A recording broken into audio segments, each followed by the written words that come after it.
Today we are going to build a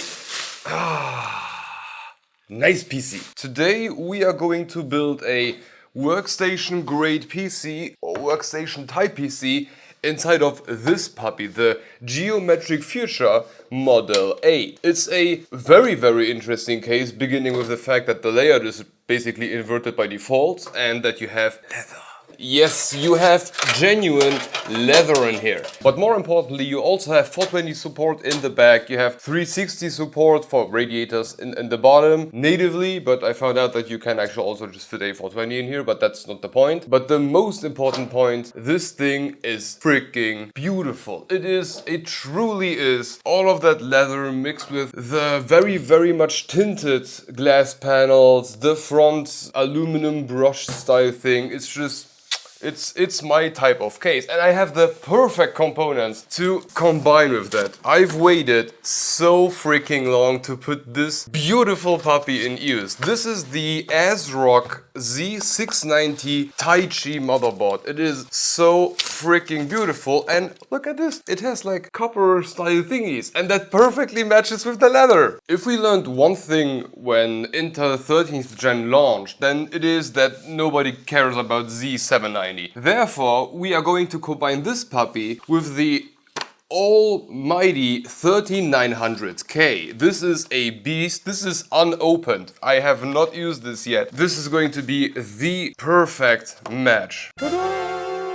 Oh boy, this setup is already making me kinda pissed that I'm not going to use this myself. So far so good, and if we've learned anything else about Intel 13th Gen or also like on the 12900K, it's a hot CPU, and the 13900K is even freaking hotter. Therefore, we are going to combine it with the most powerful AAO on the market in a very weirdly shaped box. This is the Arctic Liquid Freezer 420. It is basically the creme de la creme of AAOs you can get. It is the beefiest, fattest, whatever. No air cooler will ever get to this level of performance. That being said, I'm not very happy with the fans. We have the P14 ARGBs on here, and although I could just exchange them for regular P14s, that wouldn't look particularly nice. Most obviously because I don't have black ones, and I would slap like white fans into the case, and I think ARGB in general, or like overload ARGB as these produce it, is just not for this case. It doesn't look fine. Therefore, we are going to take those Noctua A14 Industrial 3000 fans, A, because we can, and B, because the 3900K probably needs it. For the rest of the build, we have the usual SSD, we have some DDR5. Oh, is this a DDR5 motherboard? Yes, this is a DDR5 motherboard. So we have Kingston Fury, I think it's 5240, yes, 5240, so 64 gigs of juice. And for the bottom fans, I wanted to go with those Squama 2503B, the black ones, with a tiny bit of ARGB, and I think this is the appropriate amount. We are going to have little like stripes that go all around the fan, which will be just placed in the bottom, and I think that will look just fine. And then we have one fan spot left, which is the one in the top, because I don't have any black Squama fans left, and I didn't want to go with the yellow ones because that would just look a bit off given that nothing else is yellow. So I just slapped a bunch of those brown like rubber corners on a Noctua NFA 12X25, and we are just going to pretend like nobody saw it. Then for the power supply, we have a beefy.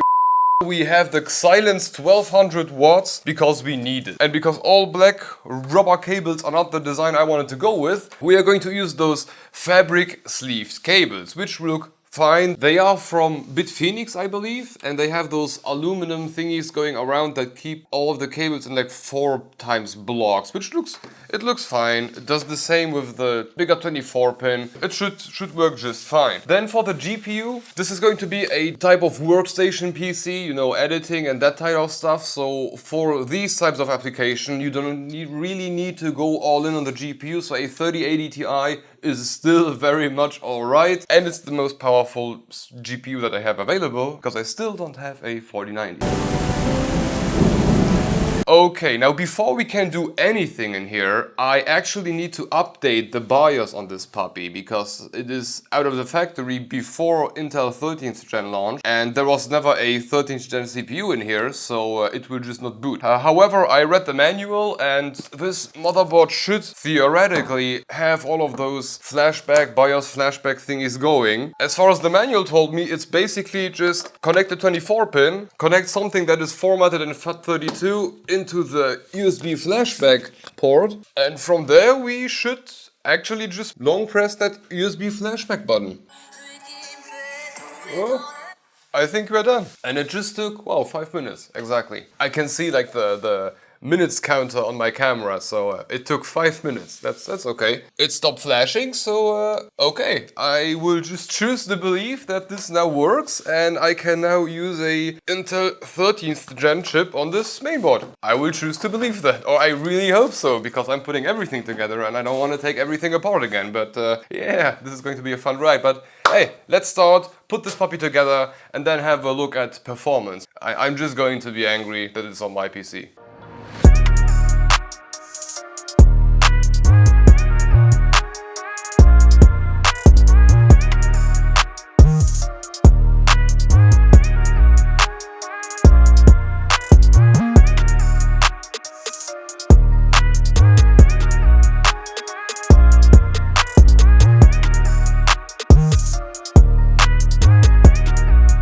I really do like this case. It's surprisingly easy to work in it, and right after this video I will also start recording the actual review of it, you know, the A-rolls, and every time, really every time I build anything in it, it is such a treat because of its like huge interior. Some things are a bit over proportionate, I would say, but as far as like easiness of building is, and it's also one of the only cases where I can without a problem like mount the motherboard without the case being like lying on its backside. This works because you can, you know, have your hand underneath it. Whereas in a regular case there is no space to do it except for like mini ITX and MATX and stuff. And there are really not a lot of things that I didn't like about this case. There are some little quirks that they could have done better, I believe. Like for example which I already forgot. Okay, now we have one screw in, so I still can do it. Yeah, that's like the only thing that is kind of annoying inside this case. If you have your 8-pin for the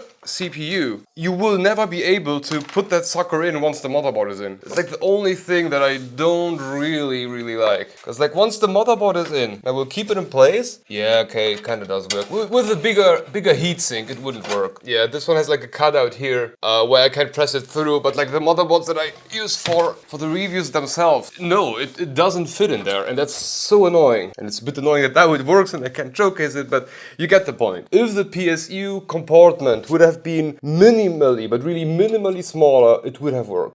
One eternity later. Yay! Everything in. That was easy. And although everything is nice and shiny and all, it's such an expensive case, and it's kind of weird that you don't have like anything to hide the cables here in the back. That just is kind of odd. And although I understand why they are going with like dual tempered glass side panel, like on both sides, I do get that, but I think it's such an unnecessary thing. Like it just drives up cost, and most people have the back against the wall anyway, or they just can't see it. So I just don't get it. Like, I get why you would do it, but it just adds cost, and the amount of people that are happier with a tempered glass side panel on the back instead of just metal is so small. Like my what is it, a Fantex Evolve X case has that too. My PC is sitting against the wall, like the back side of it. I don't need it, I don't want it. It's okay to have, but it makes also cable management a very proper cable management a necessity, which also isn't like the easiest thing to sell. But hey, you do you. Another very big advantage about this case is it's incredibly easy to put in the front buttons and everything, and the PLED, hard drive LED and all of that. It's so easy because you can read it. That's 99% of cases, that's just not possible. In here you can. That's really freaking great. Let's begin with the Arctic Liquid Freezer now, because I need to unmount all of the fans, which I will most definitely not do by hand. I love this thing. Mounting fans on a radiator is so quick when you have something like that. I mean, I know that this looks kinda awesome, but isn't it like illegal? Dear STS, we at Arctic are not in favor of the thing you are doing there. We are postponing all ongoing projects for indefinite time. Great. Now, something quite interesting, but I really hope that you can see it on camera in some way or form. Right here, in between the fan frame and the radiator, you have quite the gap. Like, I can look through it. I can see the camera, my image through it. So I will try to align it. And if you now zoom in like crazy, you might even see my eye. Or let me just try this. Can see the light? Yeah, there is quite the gap there. And Noctua actually just released one of those gaskets to put on radiators, which might or might not enhance performance and reduce noise for multiple fans. Not everyone, some fans are better off than other ones, but they made quite a big deal about it and nobody tested it, or I didn't see any video about them. I'm really looking forward to doing that one day. We just have too many videos lined up that are still waiting to be created. Once I'm done with the whole cases, because we have like a dozen cases lying around waiting and waiting. So once I'm done with all of them, that's a great idea, especially because now I can see that there is a huge gap when you use those Noctua fans. And who knows, maybe it really does wonder. I love that a 420 rad just stands.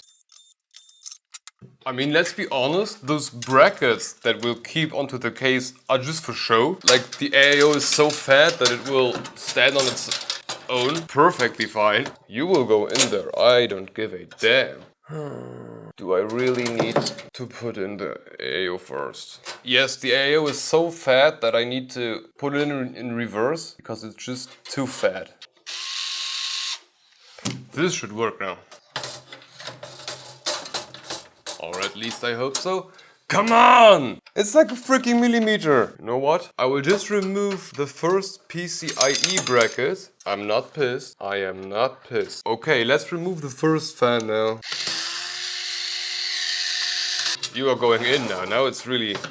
Oh, finally. The whole thing is just so freaking fat that you cannot in any way press in an Arctic liquid freezer with the upper fan installed. But you know, quick fix, just remove the upper fan, put the whole thing down, and you're going to be fine. And then we can reattach the fan, and because we have so much space in here, it doesn't really create a huge problem. Oh boy, this is squished. This will work. 2 hours later. Okay, note to myself, Arctic liquid freezer in here does work, but prepare yourself for some not very good feeling pressing action. This is really not how consent feels like.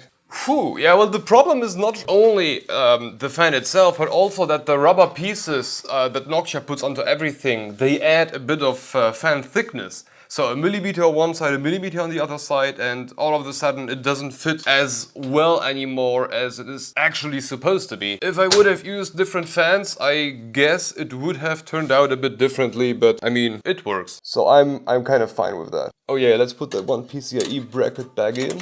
Ignoring our little issue with the Arctic liquid freezer not fitting in nicely due to the Noctua fans, it's actually a very, very quick build.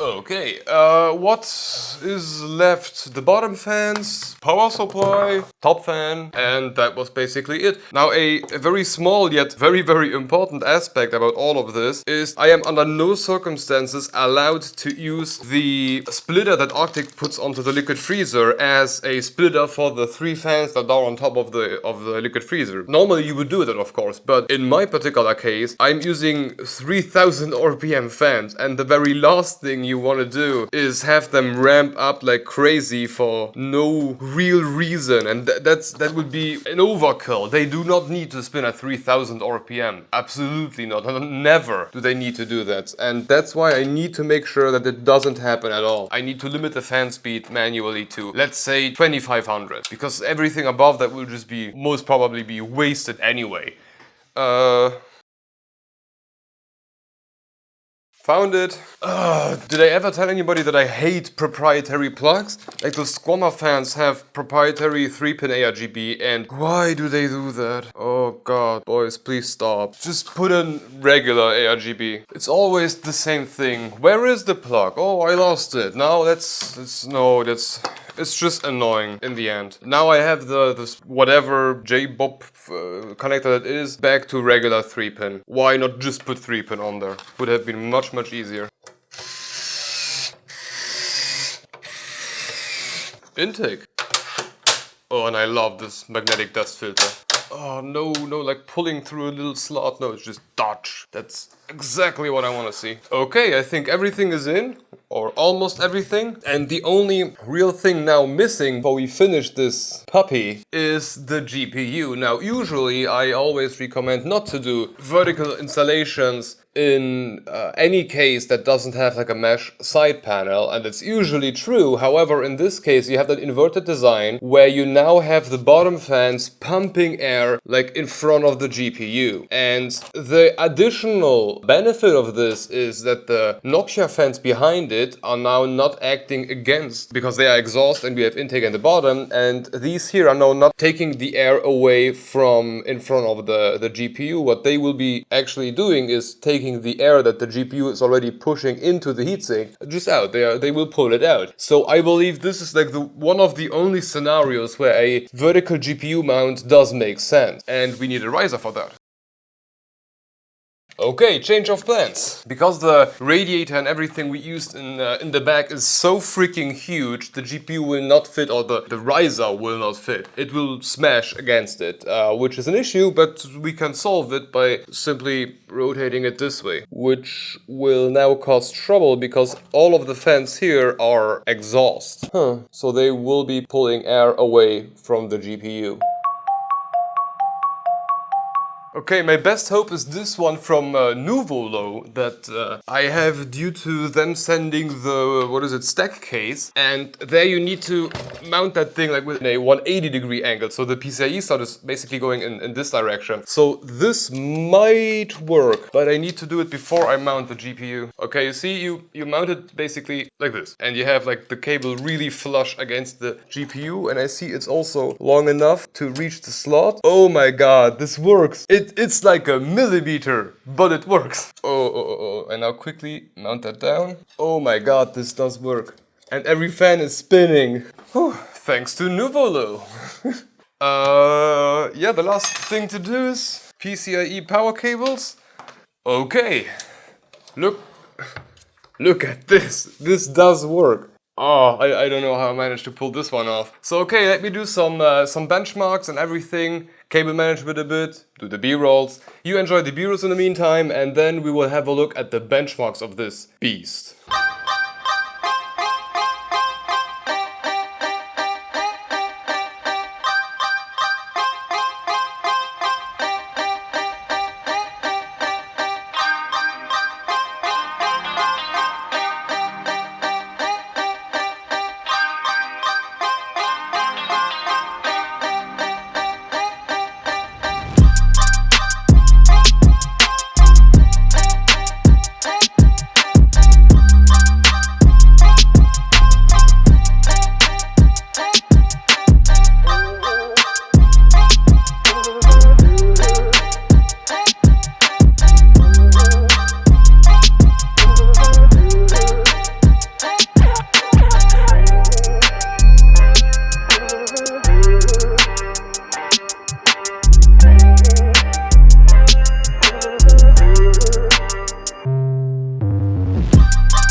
Well, this is one hot boy. No, yeah, I when I built this together, I kind of believed the Arctic Liquid Freezer 420 would do a better job, or at least in combination with those 3000 RPM fans. And fun fact, it doesn't make a lot of difference if I let them spin at 100% or 50. They are just so freaking quick, they don't care, or the Arctic Liquid Freezer doesn't really care. But yeah, at full load, we are looking at 100 degrees C. That's, okay. I guess that's where the next generation is heading to. But this is not going to be a CPU review. It's the first time that I installed a 3900K, so I haven't played around with it in any particular way other than set everything to order in BIOS and then run the benchmarks. And if you want to see the benchmarks, here you have them.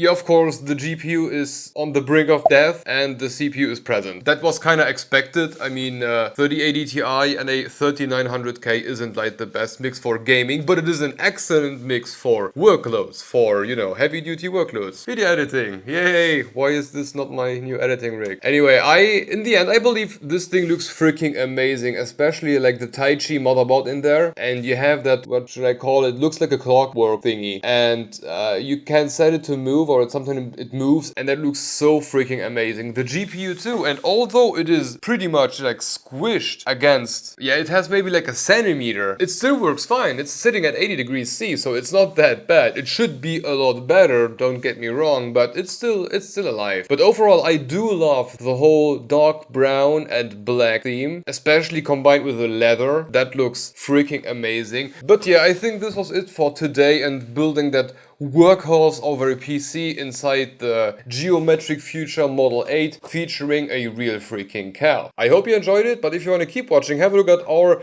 attempt to hotline water cool my editing rig. That was a very interesting week in my life. Anyway, thank you for watching and hope to see you in the next one.